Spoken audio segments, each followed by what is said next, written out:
भगवान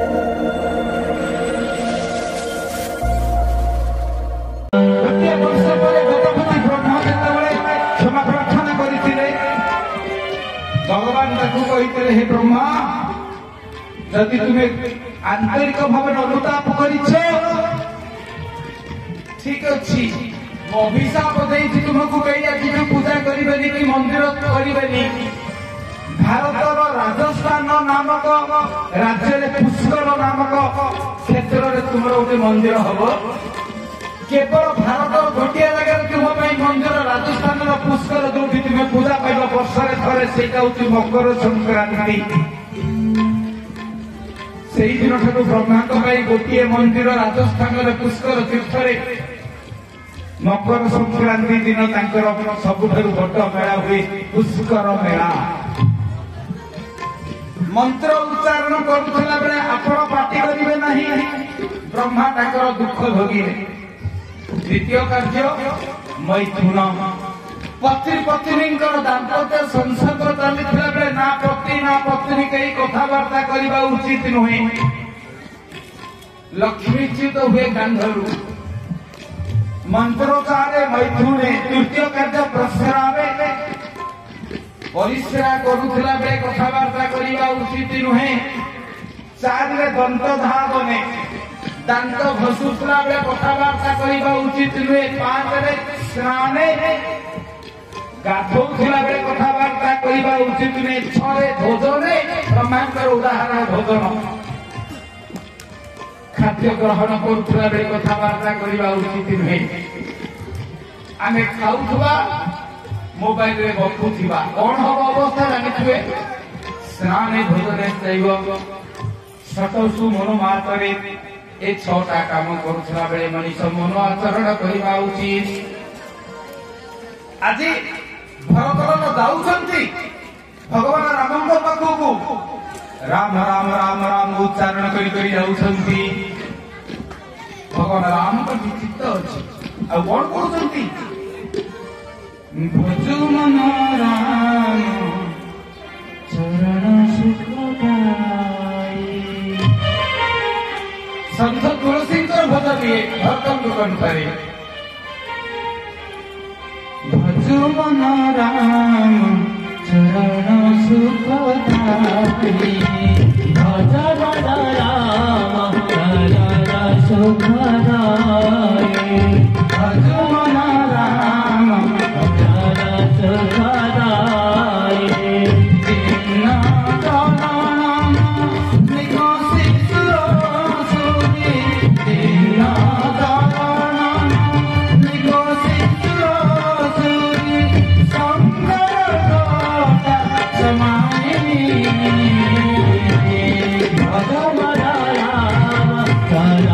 चरण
ना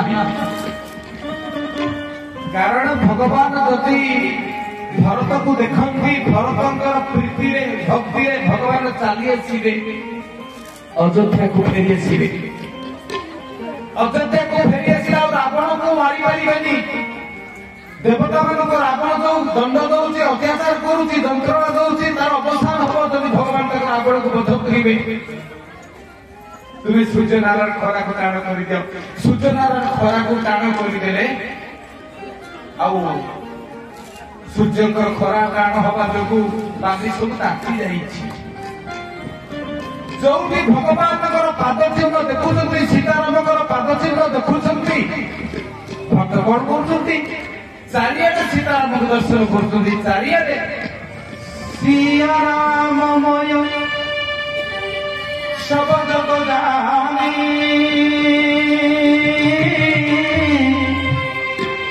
करो प्रणाम ज्योति जुगपानी राम सिया राम जय जय राम राम सिया राम जय जय राम सिया राम जय जय राम राम सिया राम जय जय राम राम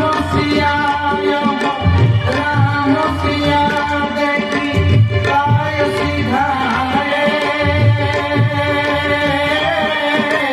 हम कहर जगतपति बनाए राम सिया राम जय जय राम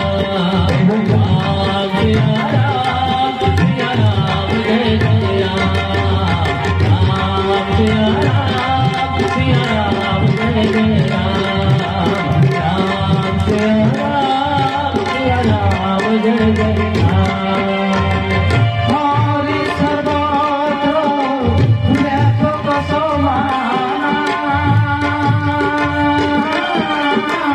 प्रेम से प्रगट भगवती सुजाना राम सिया राम जय जय राम राम सिया राम जय जय राम राम सिया राम जय जय राम राम सिया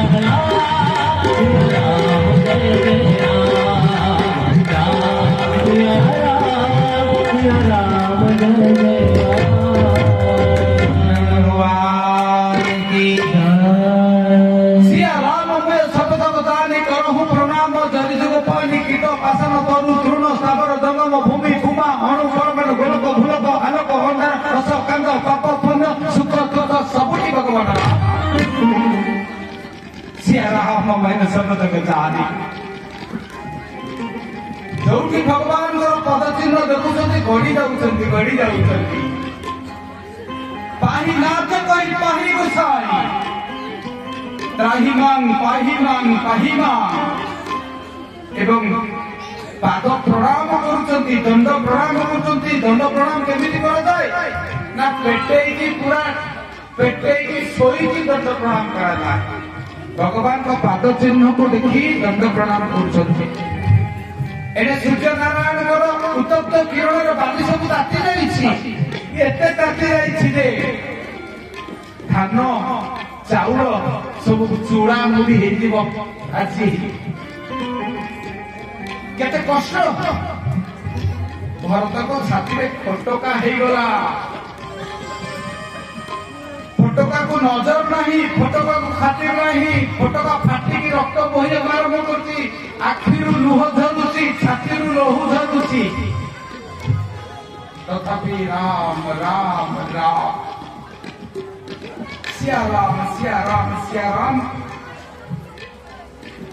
शेषे देवता माने हारी गले आउ भरत को दुख दे हबनी सूर्य नारायण कहले मोर दरकार नहीं रावण पर नमरु भरत को दुख देखी पारि ना सूर्य नारायण किरण को टाण कहते ना एवं किरण कोमल करदे ठंडा करदे कौन करदे देवता मैंने पुष्प पुष्टि कले भरत मान तुम्हें बर रावण को रावण नमरु ଆମେ ଏମିତି ଦଣ୍ଡ ପାଉଛୁ ରାବଣ ଦ୍ୱାରା, କିନ୍ତୁ ଦରକାର ନାହିଁ ଭରତଙ୍କର ଏତେ କଷ୍ଟ ଆମେ ଦେଖିପାରିବୁ ନାହିଁ। ଦେବତା ମାନେ ହାରିଗଲେ, ସୂର୍ଯ୍ୟ ନାରାୟଣ ହାରିଗଲେ ଭରତଙ୍କର ରାମ ପ୍ରୀତି ରାମ ଭକ୍ତି ଆଗରେ। ଏ ପରୀକ୍ଷାର ନାଁ ହଉଛି ଦେବଘାଟ। କାହିଁକି ମା ମାନେ ବାପା ମାନେ? କାରଣ ଦେବତା ମାନେ ପରୀକ୍ଷା କରୁଥିଲେ, ଦେବତା ମାନେ ଆଜି ହାରିଗଲେ, ଭଗବାନ ଭାଇ ଭରତ ଜିତିଗଲେ। ଏବେ ତୃତୀୟ ପରୀକ୍ଷା, 3 ନମ୍ବର ପରୀକ୍ଷା ଦେବା ପାଇଁ ଯାଉଛନ୍ତି। ଭଗବାନ ସବୁ ଜାଣୁଛନ୍ତି ଚିତ୍ରକୂଟରେ ଥାଇ। ତୃତୀୟ ପରୀକ୍ଷା ନା କଣ? ବୈରାଗ୍ୟ ଘାଟ। ବୈରାଗ୍ୟ ଘାଟ ତୀର୍ଥରାଜ ପ୍ରୟାଗରେ ଗଙ୍ଗା ଯମୁନା ସରସ୍ୱତୀ ଯୋଉଠି ଚାଲିଛି ବର୍ତ୍ତମାନ ମହାକୁମ୍ଭ ମେଳା, ତାକୁ କଣ କହନ୍ତି? ପ୍ରୟାଗ। ତିନିଟାଙ୍କ ନଦୀ ଯୋଉଠି ଏକାଠି ହେଇଛନ୍ତି, ଜ୍ଞାନ ଭକ୍ତି ଆଉ ବୈରାଗ୍ୟ। ଗଙ୍ଗା ହେଲେ ଜ୍ଞାନ, ଯମୁନା ହେଲେ ଭକ୍ତି ଏବଂ ସରସ୍ୱତୀ ହଉଛନ୍ତି ବୈରାଗ୍ୟ। କେହି କେହି ଜ୍ଞାନ ବି କହନ୍ତି। ତିନିଟା ଯାଙ୍କ ନଦୀ ଯୋଉଠି ଖାଇଛି ତ୍ରିବେଣୀ, ସେ ତ୍ରିବେଣୀ ସଙ୍ଗମରେ ଯାଇକି ଭରତ ଗାଧଉଛନ୍ତି, ସ୍ନାନ କରୁଛନ୍ତି।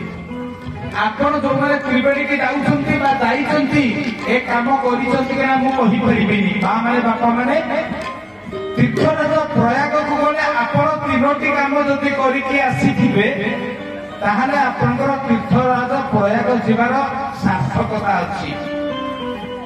3ଟା ଜାଗାକୁ ଗଲେ 3ଟା କାମ କରିବେ, ମନେ ରଖିଥିବେ ମା ମାନେ। ଯଦି ଚିତ୍ରକୂଟ ଯିବେ, ଚିତ୍ରକୂଟ ଚାରି ପାଖରେ ଥରଟିଏ ପରିକ୍ରମା କରିବେ, ନହେଲେ ପୁଣ୍ୟ ପାଇବେ ନାହିଁ।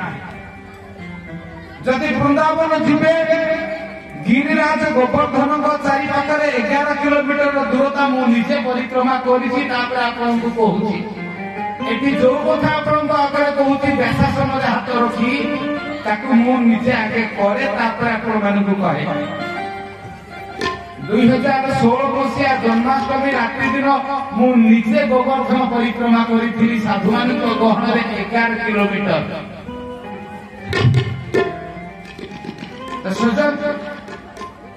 ଆପଣ ବୃନ୍ଦାବନ ଗଲେ ଗୋବର୍ଦ୍ଧନ ପରିକ୍ରମା କରିବେ, ଅଯୋଧ୍ୟା ଗଲେ ଚିତ୍ରକୂଟର କାମଦଗିରି ପରିକ୍ରମା କରିବେ,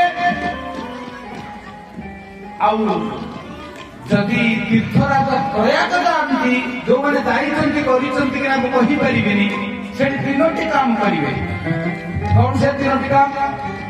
ସ୍ନାନ କରିବେ, ତ୍ରିବେଣୀରେ ସଙ୍ଗମରେ ମୁଣ୍ଡନ ହେବେ, ଅର୍ଥାତ ପୁରୁଷ ହୁଅନ୍ତୁ କି ସ୍ତ୍ରୀ ହୁଅନ୍ତୁ, ବାପା ହୁଅନ୍ତୁ କି ମା ହୁଅନ୍ତୁ, ମୁଣ୍ଡନ କରିବେ, ଅର୍ଥାତ ସେଠି ମୁଣ୍ଡିତ ହେବେ, ଲଣ୍ଡିତ ହେବେ ଏବଂ ମା ମାନେ ଟିକେ ଚୁଟି ପକେଇବେ। କାହିଁ କରିବେ? ଯୋଉମାନେ ଯାଇଥିଲେ ଏବେ କୁମ୍ଭ ମେଳା, ସେମାନେ କରିଛନ୍ତି ନା ବୋଧେ କରିନଥିବେ, କାରଣ 10 କୋଟି ଲୋକଙ୍କର ଭିଡ଼ ସେଠି କୋଉଠି କରିବେ? କୁମ୍ଭ ମେଳାରେ ତ୍ରିବେଣୀ ସଙ୍ଗମର ଇଷ୍ଟ ଦେବତା କିଏ କହିଲେ? ପୁରୀର ଜଗନ୍ନାଥ, ଦ୍ୱାରକାର କୃଷ୍ଣ ଭଗବାନ, ବୃନ୍ଦାବନର ଗିରିଧରଲାଲ, କାନ୍ତ ବିହାରୀ। ତୀର୍ଥରାଜ ପ୍ରୟାଗର ଇଷ୍ଟ ଦେବତା କିଏ? କୁମ୍ଭ ମେଳାରୁ ଦେଖିକି ଲୋକ ଆସିବେନି, କିନ୍ତୁ ତାଙ୍କ ପାଖକୁ ଯାଇଥିଲେ ମୁଁ କହିପାରିବିନି। ଯଦି ନ ଯାଇଥିବେ, କୁମ୍ଭରେ ବୁଡ଼ ପକେଇକି ପୂର୍ଣ୍ଣ ଫଳ ମିଳିବେନି। ତ୍ରିବେଣୀ ସଙ୍ଗମର ଇଷ୍ଟ ଦେବତା ହଉଛନ୍ତି ତୀର୍ଥରାଜ ପ୍ରୟାଗର ଇଷ୍ଟ ଦେବତା ହଉଛନ୍ତି କୁମ୍ଭ ମେଳାର ଇଷ୍ଟ ଦେବତା ହଉଛନ୍ତି ବେଣୀ ମାଧବ। ତାଙ୍କ ନା କାହିଁକି ବେଣୀ ମାଧବ ହେଲା? ନା ବେଣୀକୁ ମାଧବକୁ ଦିଆଯାଏ। ମାଧବ ଶବ୍ଦର ଅର୍ଥ ମା ମାନେ ଲକ୍ଷ୍ମୀ, ଧବ ମାନେ ସ୍ୱାମୀ।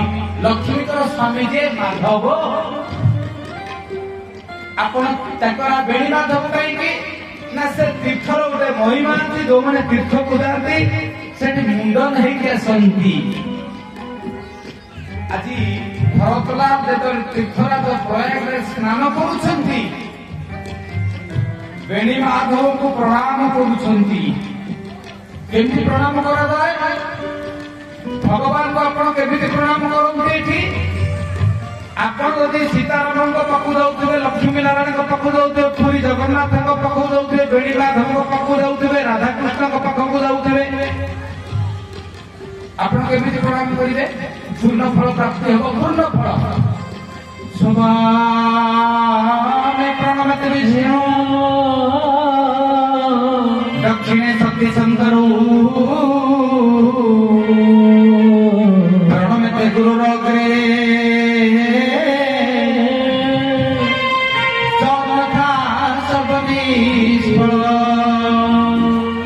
ଲକ୍ଷ୍ମୀ ନାରାୟଣ ସୀତାରାମ ରାଧାକୃଷ୍ଣଙ୍କ ମନ୍ଦିରକୁ ଗଲାବେଳେ ଆପଣ ମନେ ରଖିଥିବେ, ବାପା ମାନେ ମା ମାନେ ନିଜର ବାମ ପାଖରେ ପ୍ରଣାମ କରିବେ।